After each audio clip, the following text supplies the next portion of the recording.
Yami Gautam starrer article 370 તેના બીજા સપ્તાહમાં પણ શાનદાર બિઝનેસ કરી રહી છે। આ ફિલ્મ જે તેના બીજા અઠવાડિયામાં છે ત્યારે શનિવાર તેની કમાણીમાં 68% વધારો જોવા મળ્યો। શનિવારે ફિલ્મે ભારત બોક્સ ઓફિસ પર 5 કરોડ 25 લાખ રૂપિયાની કમાણી કરી। આ પહેલા તેના બીજા શુક્રવારે તેણે 3 કરોડ 12 લાખ રૂપિયાનો બિઝનેસ કર્યો હતો। હવે આ ફિલ્મનું કુલ ભારતીય box office collection 47 crore 19 lakh રૂપિયા થયું છે। આ ફિલ્મે 9 દિવસમાં 64 કરોડ 34 લાખ રૂપિયાનું ગ્લોબલ કલેક્શન કર્યું। આમિર ખાનના બેનર હેઠળ બનેલી ફિલ્મ લાપતા લેડીઝની કમાણી બીજા દિવસે 37.25% વધી તો શરૂઆતના દિવસે 1 કરોડ 2 લાખ રૂપિયાની કમાણી કરનાર આ ફિલ્મે શનિવારે 1 કરોડ 40 લાખ રૂપિયાની કમાણી કરી હતી। હવે આ ફિલ્મે ભારતીય બોક્સ ઓફિસ પર 2 કરોડ 42 લાખ રૂપિયાની કમાણી કરી લીધી છે। વૈશ્વિક સ્તરે તેણે 2 દિવસમાં 3 કરોડ 85 લાખ રૂપિયાની કમાણી કરી। આ સાથે જ ડ્યુન 2 ફિલ્મે ભારતમાં શરૂઆતના દિવસે 2 કરોડ 75 લાખ રૂપિયા અને શનિવારે 3 કરોડ 66 લાખ રૂપિયાની કમાણી કરી હતી।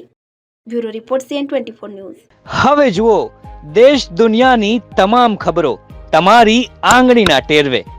ઉઠાવો મોબાઈલ અને Google Play Store પરથી ડાઉનલોડ કરો અમારી CN24 ન્યૂઝ મોબાઈલ એપ।